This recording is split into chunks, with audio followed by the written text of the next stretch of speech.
Baik, kita mulai saja. Assalamualaikum warahmatullahi wabarakatuh. Semoga semuanya bersemangat dan kita akan memulai untuk diskusi pada kesempatan kali ini. Topik diskusi kita adalah terapeutik impasis yang bisa juga diartikan dengan kebuntuan terapeutik atau hambatan dalam melakukan hubungan terapeutik dengan pasien atau klien kita. Nah, ketika kita melakukan hubungan terapeutik dengan pasien, terdapat banyak sekali faktor yang bisa menyebabkan terjadinya satu kebuntuan atau hambatan dalam hubungan terapeutik itu. Nah, bisa berasal dari pasien sendiri ataupun berasal dari perawat sendiri. Nah, di sini kita sebagai perawat harus berusaha bagaimana caranya agar kebuntuan terapeutik atau hambatan terapeutik ini bisa teratasi. Sehingga akan tercapai seperti yang sudah kita bahas di pertemuan lalu, akan tercapainya satu hubungan yang terapeutik ya, hasil yang terapeutik atau therapeutic outcome yang nantinya akan sangat bermanfaat ya, baik untuk perawat, untuk pasien dan juga untuk masyarakat. Ya, kita lihat pengertiannya. Jadi therapeutic impasis atau kebuntuan terapeutik ini itu adalah hambatan ya dalam perkembangan hubungan terapeutik antara perawat pasien. Nah, nanti akan kita bahas apa-apa saja itu. Dan kebuntuan terapeutik ini membangkitkan perasaan-perasaan tertentu ya pada perawat maupun pasien, mulai dari kekhawatiran ya atau kecemasan sampai rasa frustrasi, rasa cinta atau rasa marah. Ya. Oke, nah ini jenis-jenisnya ya. Jadi kebuntuan terapeutik ini ada yang akan kita bahas ini ada 4. Yang pertama adanya resistensi, kemudian adanya transference, yang ketiga counter transference, dan yang keempat adalah boundary violation. Nah, kita akan bahas satu persatu mulai dari yang pertama. Nah, resistance ya. Kita tahu ya resistance itu adalah hambatan ya. Nah, di sini didefinisikan sebagai keengganan atau penghindaran diri ya dari pasien untuk mengungkapkan atau menghindar dari mengalami aspek yang dianggap mengganggu atau tidak membuat dia tidak nyaman. Nah, jadi resisten ini sering disebabkan oleh tidak tahunya pasien ya, tidak maunya pasien untuk berubah. Nah, di saat kebutuhan untuk berubah itu sudah dirasakan. Jadi misalnya karena kebiasaan makan yang tidak baik, ya misalnya hobi makan makanan yang berlemak. Nah, pasien mengalami penyakit ya, penyakit tertentu. Nah, di situ kita sudah memberikan edukasi, perawat sudah menjelaskan tentang bahaya perilaku atau pola hidup tersebut. Nah, dan pasien sudah mengerti sebenarnya ya apa yang disampaikan, tapi dia enggan, nggak mau untuk merubah pola makan tersebut. Nah, itu ya. Jadi ini yang disebut dengan resistance.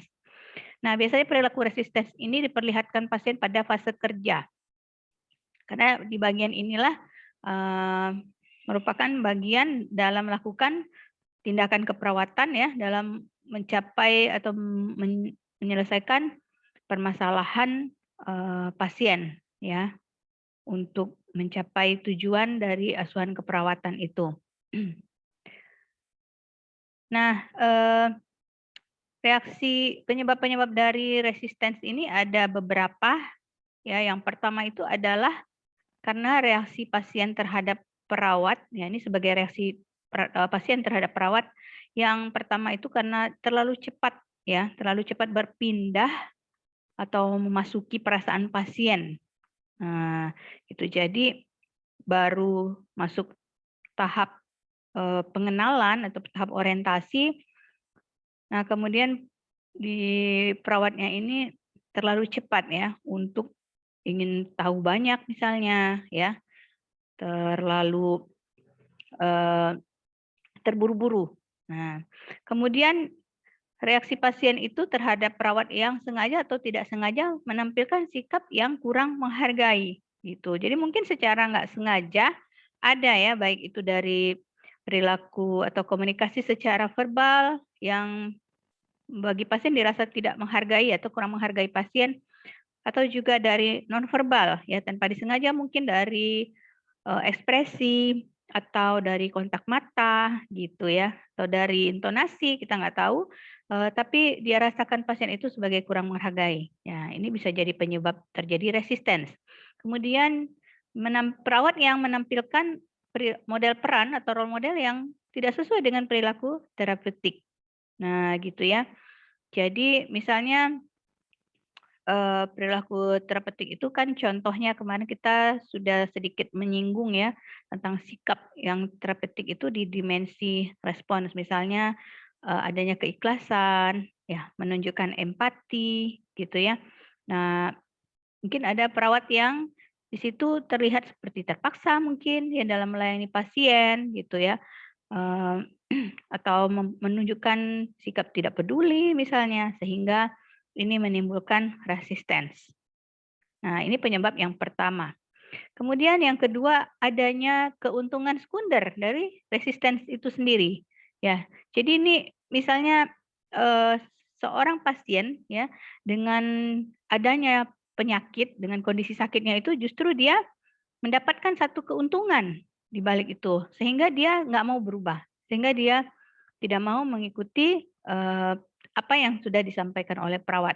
Nah, misalnya pasien itu penyakit yang diderita pasien itu membuat pasien mendapatkan kenyamanan ya dari lingkungannya, dari hubungan interpersonal.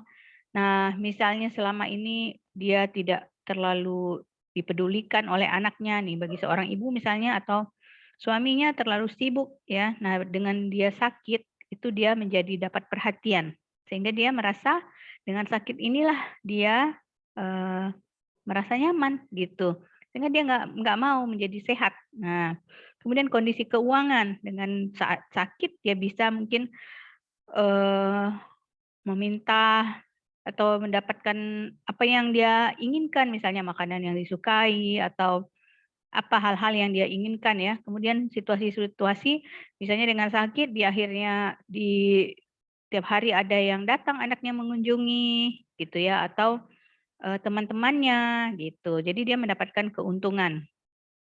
Nah, jenis-jenis keuntungan sekunder ini yaitu adalah kompensasi finansial, kemudian penghindaran situasi yang tidak menyenangkan, ya mungkin kalau dalam kondisi sehat dia harus, banyak apa ya, misalnya dikejar-kejar misalnya ya oleh, tugas atau apa ya, kemudian meningkatnya perhatian atau rasa simpati, ya. Jadi tadi ya dapat, dikunjungi oleh misalnya dari keluarga terdekat, oleh teman-teman ya, kemudian bebas dari pekerjaan dan tanggung jawab. Nah, biasanya itu banyak sekali yang harus dikerjakan. Nah, dengan sakit dia tidak lagi diberikan tanggung jawab itu. Kemudian juga sebagai upaya untuk, mengontrol orang lain, ya bisa jadi dengan dia sakit. Misalnya seorang ibu ya, dengan dia sakit, dia bisa minta anaknya ini itu, ya, sehingga anaknya jadi patuh. Kalau tidak sakit, tidak mau, atau anaknya kalau dalam kondisi sakit sulit menolak gitu ya. Nah, kemudian juga untuk mengurangi tekanan sosial. Nah, mungkin di sekitarnya ya dengan, sebelumnya dengan tetangga-tetangga misalnya banyak tuntutan, nah dengan kondisi sakit, nah tidak lagi mengalami hal tersebut. Nah, yang ketiga adalah resistance ini disebabkan karena adanya kontrak yang tidak jelas ya, atau kontrak yang tidak spesifik antara perawat dan pasien. Nah, ini biasanya terjadi di fase orientasi, sehingga tujuan dari asuhan keperawatan atau rencana tindakan tidak dipahami atau tidak diterima oleh, kedua pihak ya, khususnya oleh pasien. Gitu. Jadi misalnya kita pada saat kontrak itu menjelaskan ya bahwa nanti, saya dalam 30 menit akan mengajarkan tentang misalnya cara mengkonsumsi makanan sehat atau jenis-jenis makanan yang, harus dikonsumsi, makanan sehat apa saja dan makanan apa yang tidak sehat misalnya. Nah, pada saat itu mungkin perawatnya tidak menjelaskan secara rinci mau apa, ya, sehingga pasien akhirnya menolak, ya. Jadi, di kontrak ini penting sekali ya untuk dijelaskan. Nah, bentuk-bentuk resistensi yang ditunjukkan oleh pasien ini bisa berbagai macam. Yang pertama itu adanya supresi dan represi informasi yang berkaitan dengan penyakit atau kondisinya. Jadi bisa saja dia dengan menyembunyikan ya, eee, keluhan-keluhan atau kalau kita tanya ya, "Selama ini Ibu kebiasaannya apa? Terus apa yang dirasakan? Sudah berapa kali misalnya gejala itu dirasakan?" Nah, kalau yang pasien resisten dia menutup informasi itu ya, dia menyimpannya. Kemudian yang kedua adalah justru, sebaliknya ya, adanya intensifikasi atau melebih-lebihkan gejala. Jadi misalnya hanya nyeri sedikit, kalau ditanya nyerinya dari skala 0 sampai 10, nah sebenarnya dia cuma skala 3, dia katakan skala 7 gitu ya. Yang ketiga adanya devaluasi diri ya atau merendahkan dirinya sendiri ya dan pandangan dan keputusasaan tentang masa depan. Ini juga bentuk resistensi ya, merasa dirinya nggak mampu, merasa nggak perlu lagi lah saya, berobat atau nggak ada gunanya ya, saya berkali-kali berobat nggak sembuh-sembuh misalnya. Kemudian yang keempat adanya dorongan untuk sehat yang terjadi tiba-tiba, tapi hanya kesembuhan yang sifatnya sementara. Jadi di sini artinya dia seperti menunjukkan, "Oh iya saya semangat nih, saya mau sembuh," gitu ya. Tapi dia hanya sesaat itu aja. Nah, setelah itu dia kembali lagi dengan pola sebelumnya, gitu. Nah, yang kelima itu adalah hambatan intelektual. Jadi misalnya pada saat bicara itu kita menjelaskan tadi contohnya mengajarkan tentang pola makan yang sehat, dia bilang, "Sekarang saya lagi nggak bisa mikir apa-apa, nurse," gitu ya. Jadi atau misalnya kita, "Bapak nanti kontrol lagi 2 hari lagi," misalnya ya, dia ingkar janji. Nah, kemudian misalnya juga mengatakan lupa apa yang harus dilakukan di rumah ya, atau justru bisa menunjukkan sepanjang kita melakukan intervensi atau berkomunikasi dia diam saja, atau menunjukkan seperti orang mengantuk saja gitu, itu tandanya dia resisten ya, menguap-menguap aja terus selama kita bicara. Nah, kemudian yang keenam adalah pembicaranya itu bersifat dangkal. Jadi dia tidak mau ya kita gali tentang apa yang dirasakan, kemudian misalnya keluhan-keluhan itu dia tidak mau, membicarakan secara dalam. Jadi ya, hanya, permukaannya saja. Nah, ini juga menunjukkan resistensi. Selanjutnya adalah penghayatan intelektual, ya di mana pasien ini mengungkapkan bahwa dirinya itu dia paham, ya, paham apa yang disampaikan, tapi sebenarnya pada kenyataannya dia tetap berperilaku maladaptif. Jadi misalnya tadi sudah dijelaskan nih, pola makan yang selama ini itu tidak baik ya, misalnya selalu mengkonsumsi jeroan ya, alat-alat misalnya, dalaman ya, hati, limpa ya, usus gitu ya. Nah, kemudian makanan-makanan berlemak. Nah, ini dia katakan dia paham, dia mengerti gitu. Tapi ketika dilihat secara perilaku dia tetap melakukan itu. Jadi tidak ada berubah. Itu juga perilaku resistance ya. Kemudian yang ke-8, adanya reaksi transference. Nah, di sini itu adanya respon yang tidak sadar ya, di mana pasien ini mengalami perasaan dan adanya rasa sakit ya terhadap perawat yang berkaitan dengan tokoh kehidupan yang dulu gitu. Sehingga ini juga menyebabkan resistance. Nanti kita akan bicarakan ya, transference ini. Kemudian bersandiwara atau berperilaku yang tidak rasional. Jadi ya berpura-pura atau lakukan tindakan-tindakan yang nggak masuk akal gitu. Itu sebenarnya bentuk dari resistance. Nah, baik, kita lanjutkan ya. Jadi yang pertama tadi, yang bisa menghambat ya atau membuat kebuntuan dari hubungan terapeutik, yang pertama adalah tadi resistance. Oke. Sekarang kita masuk pada yang kedua yaitu transference. Jadi transference ini adalah respon yang tidak disadari ya berasal dari pasien. Dia mengalami perasaan atau perilaku terhadap perawat yang sebetulnya berkaitan dengan tokoh-tokoh atau orang-orang yang berarti dalam kehidupannya yang lalu. Gitu. Jadi ada misalnya dia bertemu dengan perawat, dia dulu punya sahabat ya yang sangat dia sayangi. Nah, tahu-tahu sahabatnya itu mengkhianati dia. Nah, kemudian ketemu dengan kita sebagai perawat, mungkin ada kemiripan yang dia lihat, baik itu secara mungkin dari tampilan ya ataupun dari apa ya gaya bicara atau dari gaya berjalan dan sebagainya, sehingga dia mengingat itu kenangan buruk dia di masa lalu terhadap sahabatnya itu muncul kembali. Nah, sehingga dia melihat kita itu ibarat dia melihat temannya itu, sehingga muncul rasa tidak suka.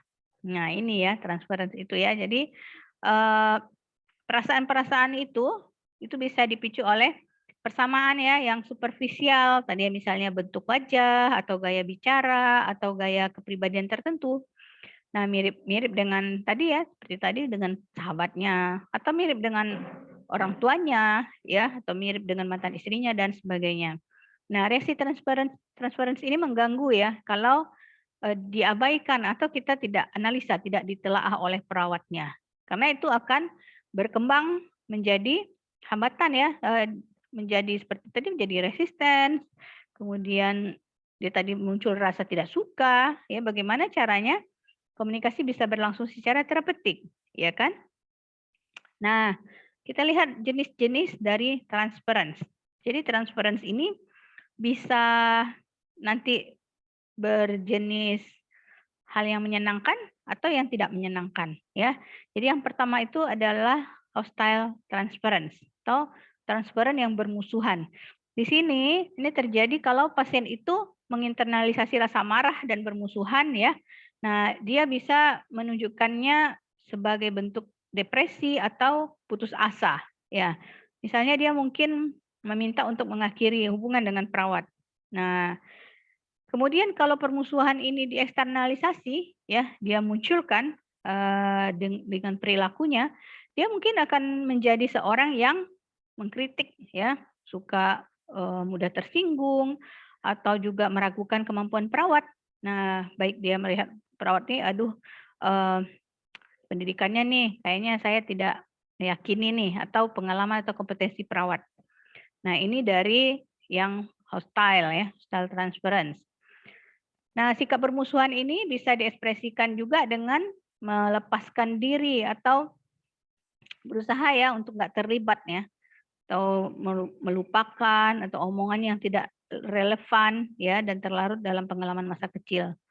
Kemudian dari bentuk ekstrim dari hostile transference ini itu misalnya contohnya perilakunya diam ya. Jadi dia karena tadi kan ada permusuhan ya, ada kekesalan, ada rasa marah, dia diamin perawat sepanjang komunikasi itu ya, sepanjang interaksi. Nah, ini juga bisa membuat perawat juga jadi frustrasi ya. Ya kalau pasiennya diam terus aja, bagaimana caranya kita mau melakukan tindakan ya, menggali, mengkaji, ya menggali keluhan, nggak bisa ya pasiennya diam aja ya. Nah, hostile transference itu biasanya tuh terjadi pada fase orientasi. Jadi nggak bisa ya hubungan saling percaya itu belum terbina jadinya ya kan. Nah, bagaimana kita akan melanjutkan? Nah, disinilah perlunya perawat itu memahami makna dari diamnya pasien tersebut. Nah, terus kita harus memikirkan bagaimana cara mengatasinya. Tidak bisa dibiarkan begitu saja ya. Nah, contohnya di sini seorang anak namanya Dodo, umur 16 tahun ya. Ini seorang pasien yang dirawat di rumah sakit karena mengalami diare. Nah, kemudian tiba-tiba tanpa sebab yang jelas Dodo marah-marah kepada nurse Ainin. Nah, setelah dikaji ternyata nurse Ainin ini mirip mantan pacarnya Dodo ya yang pernah menyakiti hatinya. Nah, ini karena Dodo mengalami perasaan dan sikap terhadap perawat itu ya pada dasarnya terkait dengan tokoh di masa lalu, ya kehidupan di masa lalu, gitu. Oke, itu tentang hostile transference. Nah, yang kedua, ini adalah jenis transference yang dependent reaction ya, jadi reaksi yang bergantung ya. Ini lebih kepada rasa suka. Nah, jadi pasiennya itu menunjukkan perilakunya itu penurut ya, mau seperti menjadi bawahan atau berperilaku manis ya, dan menganggap perawat itu sebagai sosok dewa. Jadi dia menyukai ya perawatnya itu. Ya, dia mengeluk-elukan perawatnya. Kemudian eh, perawat itu harus memenuhi harapan ya. Jadinya dalam perawatnya itu istilahnya eh, hiperekspektasi lah gitu ya. Jadi pasien itu menuntut perawat itu untuk lebih dari yang seharusnya. Ketika kebutuhan itu atau harapan tersebut nggak tercapai, nah nanti akan muncul ya pasien itu justru memandang perawat itu dengan permusuhan dan penghinaan. Nah ini bahayanya transferan jenis ini. Nah ini contohnya misalnya seorang pasien Tuan N ya 17 tahun dirawat oleh Nurse Irma. Nah, suara dan wajah Nurse Irma sangat mirip dengan Ibu Tuan N. Nah, sehingga untuk setiap tindakan keperawatan yang harus dilakukan Tuan N selalu meminta Nurse Irma yang melakukannya. Nah, ini kan juga menghambat sekali hubungan terapeutik. Nah, bagaimana sih cara mengatasi resistance dan transference? Jadi, kita tidak bisa mengabaikan itu ya karena harus diselesaikan. Nah, yang pertama, perawat harus mempersiapkan diri untuk menghadapi emosi negatif atau emosi positif ya yang kuat yang berasal dari pasien. Gitu ya. Kemudian buat kontrak yang jelas. Nah, pada fase orientasi, bila terlanjur kontrak tidak jelas, klarifikasi lagi ya. Klarifikasi lagi harapan, tujuan dan peran perawat dan pasien. Nah, jadi kita sampaikan bahwa peran kita merawat dia ya dan kita berharap pasien itu mengikuti apa yang kita ajarkan, yang kita arahkan ya gitu ya. Yang ketiga adalah perawat harus mendengar ya atau melakukan teknik listening jika perawat merasakan adanya resistance ya. Kemudian lakukan klarifikasi dan refleksi perasaan. Jadi klarifikasi ini membuat perawat jadi lebih fokus ya dalam memahami apa yang sedang terjadi. Ya kita tanyakan, ada apa? Misalnya tiba-tiba marah-marah. Apa yang menyebabkan saudara marah tiba-tiba? Ya, apakah ada tindakan saya yang tidak berkenan atau ada yang Anda rasa tidak nyaman? Nah, itu kita klarifikasi. Kemudian refleksi ya. Kita lakukan refleksi isi perasaan ya. Ini membuat pasien itu jadi lebih menyadari apa yang berkecamuk dalam pikirannya. Apa yang menurut Bapak, apa sekarang yang Bapak rasakan? Ya. Kemudian refleksi perasaan ini bisa mengakui resistance ya dan mencerminkannya pada pasien itu ya. Misalnya ini contoh percakapannya ya. Saya rasa Anda sedang berperang dengan diri sendiri ya, sebagian dari diri Anda sebenarnya ingin menggali persoalan ya dalam perkawinan Anda ya, tapi sebagian lagi mengatakan bahwa Anda belum siap gitu ya. Jadi kita memberikan cerminan ya kepada pasien ya, kita melihat dia seperti ini. Nah, itu akan lebih memudahkan ya. Dia juga menyadari bahwa dia sedang mungkin mengalami satu perang perasaan sendiri gitu, namun tiba-tiba marah-marah kepada perawat. Nah, kemudian cara yang keempat adalah mengeksplorasi perilaku ya dan kemungkinan alasan terjadinya resisten atau transparansi ini perlu dianalisa. Nah, jadi misalnya ya tadi ya, apa yang dia tampilkan itu, nah apa sebabnya sampai segitu marahnya ya, kemudian pernah punya pengalaman buruk sebelum ini? Nah, atau apa yang Bapak pikirkan? Nah, mungkin dia akan cerita ya, "Oh, saya dulu pernah punya mantan pacar ya yang menyakiti saya, mirip dengan perawat." Nah, kalau itu tergali itu akan lebih mudah untuk menyelesaikannya ya. Nah, ini juga kemampuan ini itu tergantung juga dengan pengalaman ya, pengalaman perawat. Nah, semakin tinggi jam terbangnya, semakin lama ya dan bervariasi ya, bermacam pasien yang dihadapi itu tentu akan semakin terlatih ya untuk ini. Baik, kita masuk pada hambatan yang ketiga yaitu counter transference. Kalau ini kebalikannya ya. Kalau tadi itu adalah semua perasaan-perasaan yang muncul dari pasien. Nah, yang ini adalah counter transference adalah yang muncul dari perawatnya, gitu. Jadi counter transference adalah kebuntuan terapeutik yang diciptakan oleh respon emosional perawat ya terhadap kualitas pasien. Nah, ini juga sangat menghambat ya hubungan terapeutik. Nah, sebagai contoh ya, misalnya perawat itu cenderung menyukai beberapa pasien dibanding yang lain. Itu juga ya bisa juga perawatnya benar-benar marah terhadap perilaku pasien yang lain. Nah, menurut Swart 2009, ya bentuk-bentuk counter transference yang ditampilkan perawat ini, ya misalnya yang pertama itu sulit berempati kepada klien dalam masalah tertentu. Nah, kemudian menekankan perasaan selama atau sesudah sesi pertemuan, ya, menekan perasaan, ya maksudnya misalnya pada seorang perawat ini pasiennya itu mirip sekali dengan ayahnya. Nah, gitu ya. Nah, ayahnya ini orang yang sangat dia takuti gitu. Nah, ketika pasiennya itu sepanjang dia berinteraksi dengan pasien, dia menekan perasaan takut ya. Jadi dia takut bertemu dengan pasien itu sebenarnya ya, karena dia teringat kenangan dengan ayahnya. Nah, jadi itu yang ditampilkan perawat ya. Kemudian ceroboh dalam mengimplementasikan kontrak. Nah, misalnya datang terlambat, ya karena tadi mungkin takut dengan pasien tersebut, akhirnya dia bisa jadi eee, ingkar janji, atau lupa janji, ya atau melampaui waktu yang telah ditentukan.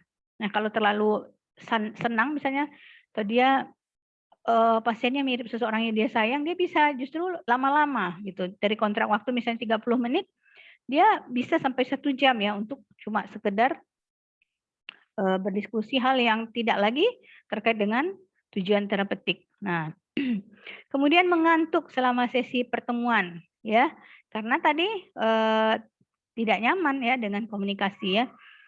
Kemudian perasaan marah atau tidak sabar karena ketidakmauan pasien itu untuk berubah. Nah, ini juga ya, eee, jadi punya emosi ya perawatnya. Kemudian adanya dorongan terhadap ketergantungan, pujian, dan afeksi klien. Jadi seperti tadi, pasien yang selalu mengeluh-elukan perawat, yang mendewa-dewakan perawat, nah ini justru muncul lagi counter transference-nya, perawatnya juga jadi senang dipuji-puji, senang dielu-elukan gitu ya. Kemudian berdebat dengan klien atau cenderung memaksa klien yang eh, sebelum pasiennya itu siap ya. Jadi karena dia tadi mungkin kurang nyaman dengan pasien tadi, karena ada pengalaman-pengalaman dengan tokoh di masa lalu itu, akhirnya dia juga muncul perilaku berdebat. Nah, kemudian yang ke-8 adalah mencoba menolong klien dalam segala hal yang tidak berhubungan dengan tujuan keperawatan yang telah diidentifikasi. Karena terlalu sayang ya semua hal gitu ya ditolong. Jadi tidak lagi tujuan terapeutik ya. Kemudian yang ke-9 itu adanya keterlibatan dengan klien dalam tingkat personal dan sosial. Ya hampir sama dengan yang 8 ya. Jadi semua urusan jadinya ya, hubungannya tidak lagi hubungan profesional tapi jadi hubungan sosial jadinya. Yang ke-10 adalah melamunkan atau memikirkan klien. Dan yang 11 ini sangat berbahaya sekali ya, fantasi seksual ya atau agresi yang diarahkan kepada klien. Yang ke-12 adalah perasaan cemas, gelisah atau perasaan bersalah terhadap klien. Nah, itu tadi tergantung pada tokoh siapa yang muncul ya. Dan yang ke-13 adanya kecenderungan untuk mempertahankan intervensi keperawatan dengan klien daripada yang lain gitu. Jadi karena dia tadi menyenangi klien itu, dia justru semua tindakan biar aja saya ke Tuan A ya, yang lain pasien-pasiennya yang lain justru dia kesampingkan. Ya. Oke ya. Jadi reaksi counter transference itu ada reaksi sangat mencintai ya atau caring, kemudian reaksi sangat bermusuhan, dan yang ketiga reaksi sangat cemas. Nah, yang pertama ya reaksi sangat mencintai ini contohnya perawat Adi ya, dia melakukan asuhan keperawatan kepada klien Wati. Nah, karena dia menyenangi ya, mungkin Wati ini mirip dengan tadi mantan kekasihnya yang masih dia sukai ya. Nah, kemudian dia selalu berlama-lama gitu dalam melakukan tindakan keperawatan atau asuhan keperawatan ya kepada wati. Nah, kemudian segala hal yang tidak berhubungan dengan tujuan keperawatan pun dia lakukan ya. Nah, kemudian yang kedua ini reaksi yang sangat bermusuhan. Nah, di sini contohnya perawat indah ya. Jadi dia punya klien yang bagi dia itu sangat menjengkelkan, namanya Tuan Bambang. Nah, Tuan Bambang selalu marah-marah ya dan menjengkelkan. Sehingga perawat indah ini sangat dendam kepada Tuan Bambang ini dan selalu mengacuhkan Tuan Bambang meskipun lagi butuh pertolongan. Nah, ini karena tadi mungkin ya dari Tuan Bambang sendiri ada reaksi transference. Mungkin perawat indah ini mirip dengan seseorang yang dia tidak sukai ya, sehingga dia bawaannya marah-marah, sehingga dibalas ya adanya oleh perawat indah, dia jadi dijengkel juga dengan Tuan Bambang, sehingga dia pun akhirnya tidak peduli ya, walaupun Tuan Bambang sedang membutuhkan bantuan ya. Nah, yang ketiga adalah reaksi sangat cemas. Nah, ini misalnya pada saat pasien itu resisten ya, tidak mau mengikuti apa yang disampaikan perawat, sehingga perawatnya menjadi sangat cemas ya, nanti nggak sembuh nih pasien kalau tidak mau mengikuti atau mematuhi apa yang dianjurkan. Nah, gitu ya. Bagaimana cara mengidentifikasi terjadinya counter transference? Nah, kita sebagai perawat ini harus punya standar yang sama terhadap diri sendiri ya, atas apa yang diharapkan kepada klien. Nah, gitu ya. Jadi kita mengharapkan klien tentunya ketika dikaji ya, ketika kita gali, menjelaskan apa keluhan ya, kemudian ketika diberikan edukasi itu mengikuti apa yang dianjurkan kan gitu ya. Tapi tidak lebih ya dari tujuan terapeutik. Kemudian yang kedua, perawat itu kita harus menguji diri sendiri ya melalui latihan menjalin hubungan, terutama ketika klien menentang atau mengkritik. Jadi memang tidak mudah ya ketika ada pasien yang mengkritik kita, protes ya ini itu. Nah, kita harus bisa ya memposisikan diri ya secara profesional ya, dan kita justru harus bisa meyakinkan pasien ya terkait dengan apa yang misalnya kalau dia kritik itu terkait dengan cara kerja kita, kita bisa introspeksi diri ya. Oh iya, ternyata selama ini saya mungkin terlalu terburu-buru atau saya terlalu memaksa gitu. Kemudian yang ketiga, perawat harus dapat menemukan sumber permasalahan. Jadi tadi misalnya tiba-tiba dia marah-marah, kita gali ya, atau tiba-tiba dia merasa ingin terus bersama, kita gali ada apa ya. Kemudian ketika counter transference terjadi, itu perawat harus dapat melatih diri untuk mengontrolnya. Jadi misalnya seorang pasien itu mirip dengan ayah kita ya, atau seorang yang kita sayangi, nah kita harus bisa mengontrol diri, ini pasien kita. Dia bukan orang yang sama gitu. Sehingga harus kita kesampingkan perasaan-perasaan yang mulai mengganggu tadi ya, perasaan-perasaan yang lain selain dalam hubungan profesional. Kemudian jika perawat membutuhkan pertolongan dalam mengatasi counter transference, nah ini perlu pengawasan ya, baik mungkin teman kita sejawat ataupun mungkin ada kelompok yang bisa membantu gitu ya mengatasi. Mungkin kita ikut satu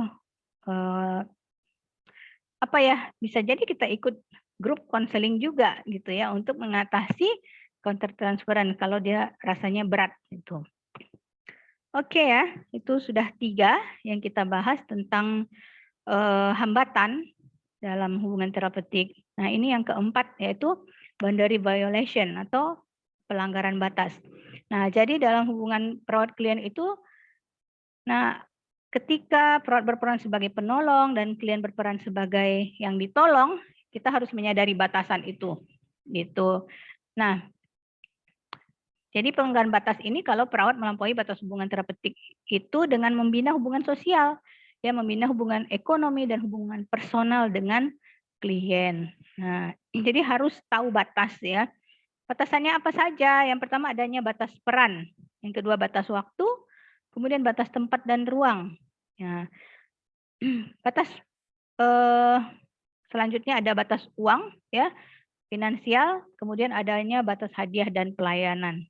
Nah, kita masuk dengan batas peran dulu ya. Batas peran ini berkaitan dengan perannya perawat.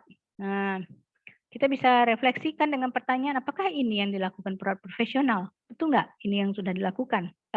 Ini yang sepatutnya dilakukan perawat profesional.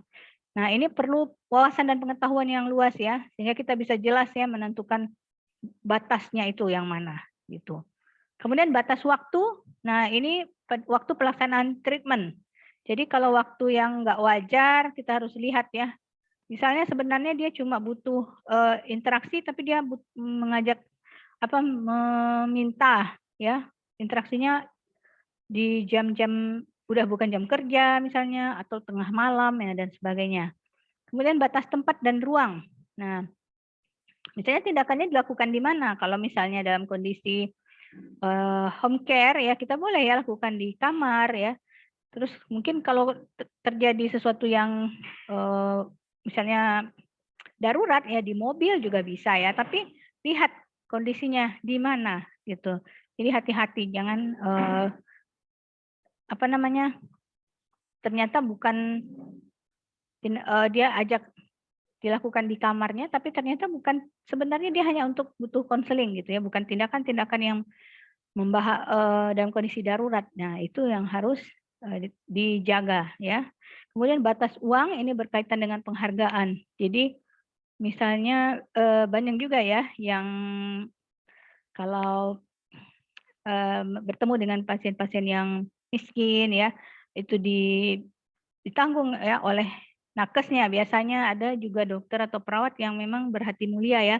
Tapi ini juga perlu hati-hati sekali ya untuk menghindari misalnya akhirnya nanti pasiennya merasa terintimidasi. Nah, jadi jangan sampai kita ingin membantu itu tapi terjadinya justru malahan mengganggu hubungan terapeutik gitu. Nah, kemudian batas hadiah dan pelayanan. Nah, ini juga masih kontroversi ya. Jadi ada yang misalnya keluarga pasien karena rasa terima kasih itu memberikan hadiah. Ya, bisa berupa benda nyata atau tidak ya. Kalau hadiah nyata ya misalnya ada barangnya. Gitu. Kalau yang tidak nyata, ucapan terima kasih ya. Kemudian dia ya puji-pujian gitulah ya.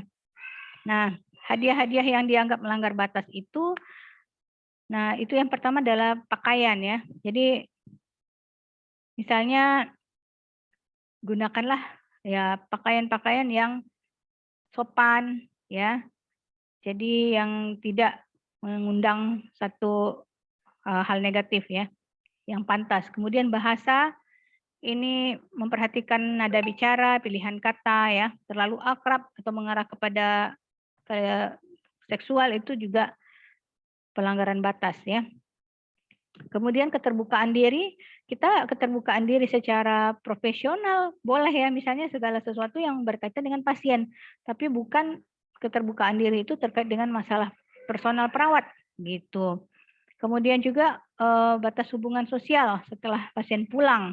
Nah ini, jadi kalau boleh ya misalnya pasien sudah pulang, dia perlu kontak kita ketika ada sewaktu-waktu perlu bertanya gitu atau ada kondisi-kondisi yang membutuhkan dia membutuhkan pertolongan, itu bisa, tapi hati-hati ya, karena bisa juga justru akan membuat jadi hubungan sosial ya,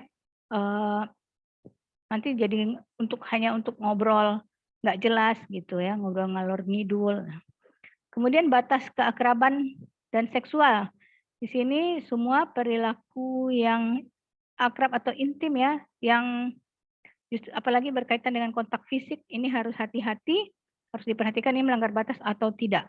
Kalau dia sudah mulai mengarah kepada kontak seksual, nah ini pelanggaran batas yang serius ya, tidak dapat diterima dalam hubungan perawat pasien. Ini contoh-contoh dari pelanggaran batas tersebut, misalnya pasien mengajak makan siang, ya makan malam, kemudian tadi hubungan profesional itu berubah jadi hubungan sosial, pasien memperkenalkan diri memperkenalkan perawat itu kepada anggota keluarganya, perawat setuju untuk menemui pasien di luar rumah sakit. Nah, Tapi ini untuk treatment yang nggak ada justifikasi terapeutiknya. Kemudian pasien memberikan perawat itu hadiah yang mahal. Nah, misalnya berlian gitu ya. Kemudian perawat itu rutin memberikan pelukan dan kontak fisik kepada pasien. Perawat terlibat dalam bisnis atau memesan layanan dari pasien. Nah, kemudian pencegahannya bagaimana?